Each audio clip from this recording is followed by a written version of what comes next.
Salut, bonjour, bonjour, je vous bénis au nom de Jésus. Soyez merveilleusement bénis. Amen. Gloire à Dieu, gloire à Dieu, gloire à Dieu. Que Dieu vous bénisse pour cette année 2019 qui est en train de commencer. Parce que sans doute Dieu a une surprise, des surprises et ne les rate pas. Amen. Sois veillant, soit à la veille, soit à la tour de garde pour ne rien manquer. Alors je viens simplement par cette vidéo d'annoncer le programme dans EGC de la part de la commission d'évangélisation, mais aussi simplement de la coordination, parce que nous croyons en la parole de Dieu. Nous croyons que la parole de Dieu peut changer la vie de toute personne qui s'en approche. Alléluia. Donc nous parlons du programme EGC Bible 2019. EGC Bible 2019, c'est un programme de lecture quotidienne de la parole de Dieu. On ne peut jamais le dire assez, on ne peut pas trop le dire.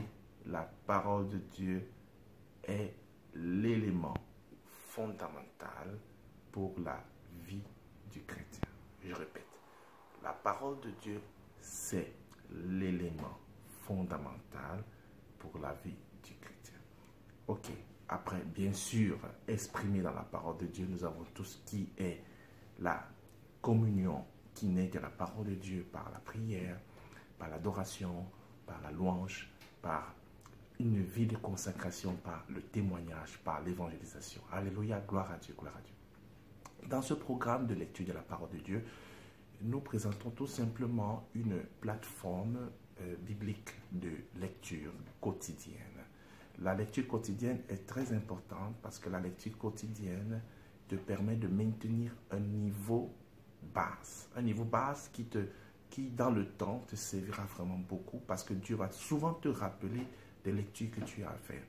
Certains ne voudraient souvent pas suivre un programme un peu accéléré, un programme de lecture de la parole de Dieu parce qu'ils se disent que voilà, comme Dieu me conduit, comme l'Esprit me conduit, je me sens de lire Isaïe, je me sens de lire Matthieu, je me sens de lire la Genèse. Mais je peux te dire que de mes plus de 20 ans dans la foi, d'où le premier jour de ma conversion, j'étais déjà dans le service de Dieu. C'est-à-dire que j'étais déjà en train d'évangéliser. Ok? Donc je ne suis pas en train de dire 20 ans dans la foi passé, jamais je suis allé en rétrograde. Ok? Donc de ces 20 ans de consécration, de recherche de la face de Dieu, de prière, de lecture de la parole de Dieu, d'évangélisation et de tout, je peux te rassurer que les programmes qui sont spontanés ne durent pas beaucoup. Tout simplement. Ça ne dure pas. Je peux te le rassurer. Si tu dis, je vais me sentir de lire un chapitre, un autre chapitre, comme je me sens, je peux te rassurer, ça ne va pas longtemps. Ça ne va pas te durer longtemps. Mais les programmes qui sont à long terme, même si tu ne réussis pas toujours à les suivre, même si tu es à un moment donné un peu fatigué, l'objectif à long terme te maintient. Okay? Donc, c'est également une manière de te maintenir dans une discipline. C'est ce qu'on appelle la discipline, comme on est discipliné pour manger, pour faire du sport, pour peut-être faire des activités. Pourquoi? Parce qu'on se fixe un objectif, que j'y vais et point, et c'est tout. Voilà. Donc, la lecture de la parole de Dieu, c'est aussi ça. Ce n'est pas le seul programme qui existe, il y en a d'autres possibles. Okay? Mais c'est un des programmes et c'est ce que nous vous proposons tout simplement. Mais le plus important, que tu suives ce programme ou un autre, il faudrait que ce soit à long terme. Bien sûr, tu as toujours des moments où Dieu va te conduire spécialement dans un chapitre, encore raison de plus, pour mieux approfondir. Voilà. Mais je te conseille vivement un programme base. Si tu n'as jamais lu la Bible, toute la Bible, je ne dis pas des fragments de la Bible, parce qu'il y a une grande différence entre décider de lire complètement la Bible et de la lire de temps en temps, ou des fragments, ou tous les jours si tu veux, mais juste des versets bibliques. C'est vraiment pas la même chose, pas du tout. Parce que quand tu commences à lire de manière suivie la parole de Dieu, il y a un fil conducteur qui naît en toi, qui n'est pas le même qui est en moi en fait. Justement, c'est ça le secret de la lecture continue et suivie. C'est-à-dire que ce que tu reçois, ce n'est pas ce que moi je reçois, mais tu as des choses que Dieu va te dire, seulement à toi. Parce que tu es constant, tu es constante dans la lecture de la parole de Dieu. Amen. Donc je te donne au moins ces 3 raisons pour lesquelles il faut lire de manière continue la parole de Dieu. Il y en a plusieurs, mais je te donne juste 3 raisons parce qu'il y a des éléments à comprendre dans la parole de Dieu. Amen. Gloire à Dieu. Dieu te bénisse. Si tu es un soldat, fais comme ça. Alléluia. Voilà, donc on peut déjà lire quelques versets bibliques, par exemple. Je vais lire quelques passages importants pour choses que tu connais sans doute déjà, non? La parole de Dieu, Psaume 119, verset 160. Le fondement de ta parole est la vérité et toutes les lois de ta justice sont éternelles. C'est ce que le psalmiste dit. Donc, c'est la vérité. Donc, la parole de Dieu. Si tu veux connaître la vérité, c'est la parole de Dieu. Il n'y a pas d'autre alternative. Jean 17, verset 17. Sanctifie-les par ta vérité. Ta parole est la vérité. Tout simplement. Tu veux connaître la vérité? Ne va pas prier. Lis la parole de Dieu avant toute chose. Psaume 119, verset 140. Ta parole est entièrement éprouvée et ton serviteur l'aime. C'est-à-dire éprouvé, ça veut dire que quelque chose qui est passé par le feu et qui reste, qui demeure. Donc s'il y a une chose qui peut traverser des saisons, des circonstances, le feu, l'épreuve, les difficultés et rester intacte, c'est la parole de Dieu. Alléluia. Alors il faut s'accrocher à ce qui reste et laisser tomber ce qui est éphémère, ce qui dure juste quelques instants. On va lire quelques autres passages. Un passage très important qui est le psaume 119, verset 105. Ta parole est une lampe à mes pieds, une lumière sur mon sentier. Une lampe, une lumière. C'est-à-dire que s'il n'y a pas cette lampe, cette lumière, tu vas tomber, tu vas cogner le pied. Mais est-ce qu'il y a autre chose qui peut être une lumière? Est-ce qu'il y a une connaissance? Est-ce qu'il y a une compréhension? Est-ce qu'il y a une philosophie? Est-ce qu'il y a une approche? Est-ce qu'il y a une doctrine? Est-ce qu'il y a une théorie? Non. Ce qui est la lumière de notre vie, c'est la parole de Dieu. Et puis, on continue. 1 Pierre, verset 25. Mais la parole du Seigneur demeure éternellement, on l'a dit, et cette parole est celle que vous avez été annoncée par l'Évangile. Puis il y a d'autres éléments de la parole de Dieu. Daniel 10, verset 1. La 3e année de Cyrus, roi de Perse, une parole fut adressée à Daniel, qu'on nommait Bethsaida. Cette parole qui est véritable annonce une grande calamité. On voit comment la parole de Dieu, en plus de nous bâtir, elle nous annonce des choses à venir. Pourquoi on doit les lire? Parce que la parole de Dieu doit passer du stade de Logos au stade de Réma. Alors on va juste expliquer dont il s'agit. Et c'est ça qui font les 3 caractéristiques. Les premières que je peux t'expliquer rapidement sur l'importance de la lecture de la parole de Dieu. Alors, le Logos, c'est ce que tu vois. C'est la Bible physique que je peux avoir là, que tu peux avoir. C'est ça le Logos. C'est ce qu'on lit. C'est ce qu'on voit. Okay. Le Réma, c'est quoi? C'est la substance. C'est ce que tu ne vois pas, mais c'est ce qui entre en toi. Tu vois, lorsque tu manges, ok? Lorsque tu manges, tu vois la nourriture. Tu vois le riz, tu vois les patates, tu vois les plantains, tu vois le poisson braisé, tu vois le borega, tu vois le DG, tu vois le couscous malaxé, il y a encore quoi? La banane malaxée plutôt. Tu vois toutes ces choses, ok? Mais les substances qui entrent en toi, tu ne les vois pas. En fait, ce que tu vois, ce n'est pas ce qui entre en toi. Ce que tu vois, c'est la forme avec laquelle se présentent des nutriments qui sont cachés.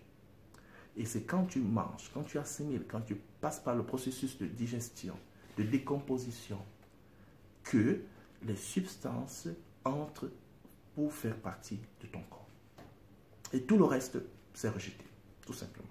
Alors, ce que je veux donc te dire, c'est que quand tu commences à lire la parole de Dieu, ne t'entends pas à ce que les mots, le mot à mot, deviennent pour toi révélation. Non, c'est pas ça. Le mot à mot, la lecture vivante que tu vois, qui est bien lire en fait, c'est pas ça qui est déjà la révélation, mais c'est l'entrée dans la révélation. Alors plus tu la lis, plus tu as l'appétit à lire la parole de Dieu, plus tu désires lire la parole de Dieu, petit à petit des substances nutritives, spirituelles entrent en toi et tu ne les vois pas. Et ces substances deviennent ce qu'on appelle la foi. La foi naît de l'écoute de la parole de Dieu. La foi n'est pas la parole de Dieu qui est lue. Non, la foi naît. Romains 10, verset 17. La foi naît de l'écoute de la parole de Dieu. Hébreux 11, Or, sans la foi, on ne peut pas lui être agréable. Donc, tu vois combien c'est important d'avoir la foi. Mais comment tu vas l'avoir? En allant faire 30 jours de jeûne de prière, 2 jours de jeûne de prière pour prier pour une activité, aller suivre un séminaire, aller suivre 3 séminaires. Non. C'est en écoutant, en méditant et en réfléchissant dans la parole de Dieu. C'est en nous plongeant dans les Écritures. Et ça, c'est au niveau déjà personnel. Amen. Avant de passer dans les prédications, les enseignements, parce que ça, c'est un autre step. Le premier step est le plus important. Je répète bien, le plus important, c'est ta propre méditation, lecture constante. Pas comme ça te voit, peut-être un prédicateur dit, allez lire Ézéchiel, tu vas lire Ézéchiel, parce que tu veux comprendre ce dont il s'agit dans Ézéchiel 28. Non, allez lire Psaume 119, tu vas lire rapidement. Ok, là tu vas augmenter ta connaissance. Mais tu ne garantis pas que tu es en train d'augmenter la substance. La substance vient quand il y a une méditation constante. Lorsqu'il y a on rumine sur la chose, on y pense. Et puis, tu ne seras pas surpris d'une chose, que même dans ton songe, dans la nuit, tu vas continuer à la méditer. Indirectement. Pourquoi? Parce que ton esprit l'entend et ton esprit réagit, ton esprit vit. Ton esprit est nourri par la parole de Dieu. Alors ton esprit qui est ton toi interne, qui n'a pas ta conscience, écoute-moi bien, ton esprit a la conscience de l'Esprit de Dieu. Ton corps a la conscience de ton âme. Alors ton esprit qui a la conscience du Saint-Esprit sera nourri par la parole de Dieu et va continuellement y penser. Alors facilement dans les songes, je pourrais voir des choses spirituelles. Comment est-ce qu'on peut voir des visions? Ok, c'est un don, c'est pas un don. Les visions, la Bible dit que c'est Dieu qui les donne. Mais je peux te rassurer qu'il y a une prédisposition à recevoir des messages dans la nuit. Et la vraie prédisposition, c'est que ton esprit doit s'élever. Et il peut s'élever seulement s'il est nourri constamment. Pas par la lettre, mais par l'esprit. Amen. Alléluia. Alors les 3 raisons sont simples. La première raison, c'est donc la nutrition. Déjà, dont ton esprit a besoin d'être nourri de la parole de Dieu. Et ça se passe par ce qu'on a à peine lu. Donc tu lis la parole de Dieu, tu la médites. Tu sais, il y a au moins ces 3 organes qui sont très nobles, qui sont le cerveau, qui sont le cœur, qui sont les poumons. Si ton cerveau n'a plus les éléments nutritifs, le glucose, ou bien l'oxygène tout simplement, qui vient du sang et tout, il meurt. Et si ton cerveau meurt, pas toi, si le cerveau de quelqu'un meurt, cette personne est morte. Tout simplement. Parce que le cerveau est connecté à l'âme. Ok? Ça, c'est un autre enseignement. Le cœur, si ton cœur ne bat plus, tu vas en arrêt cardiaque. Pas toi, quelqu'un d'autre. Si le poumon de quelqu'un ne fonctionne plus, il n'a plus l'air. Il s'en va, tout simplement. Parce que c'est une symbologie de l'esprit.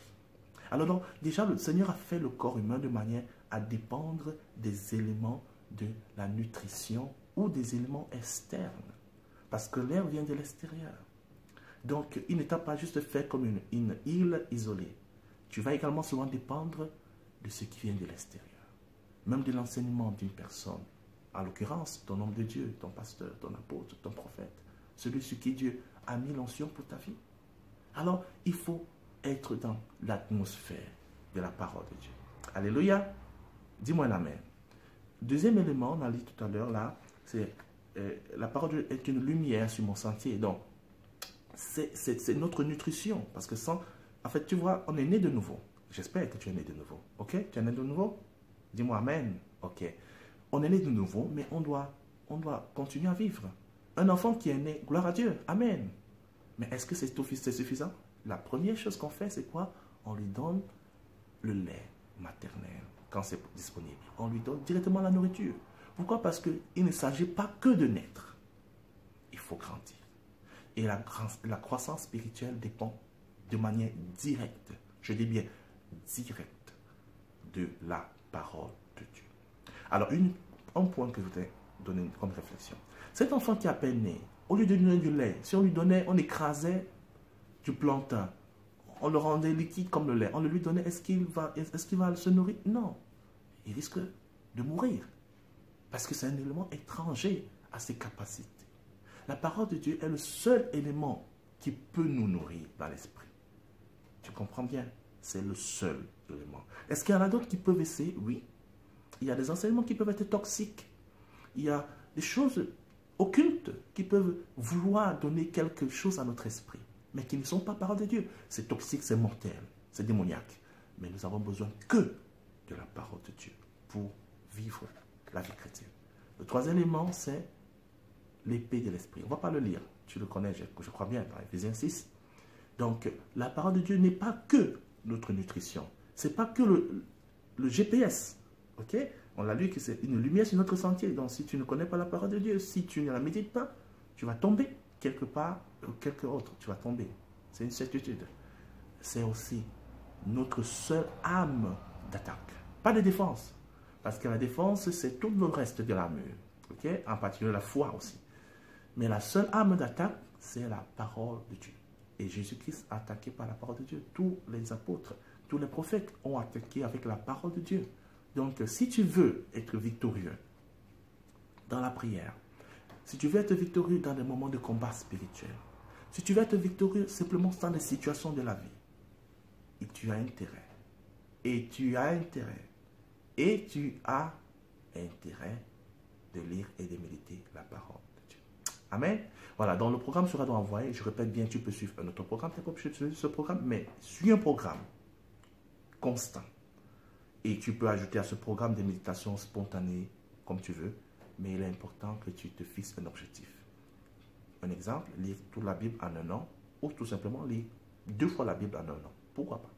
Il y en a qui ont lu 3 fois la Bible en un an. Moi, j'ai lu la première fois toute la Bible en 3 mois. Voilà, donc tu peux suivre un programme. Et au mieux, ce programme. Donc, on l'a fait et tu peux le suivre. Il y aura également des Biblical Meditations qui vont revenir sous des formats pas toujours égaux, parce qu'on va faire des Biblical de 10 minutes, de 15 minutes, de 20 minutes, pas toujours 1 heure. Ok? Sois béni et bonne année en Christ. Shalom.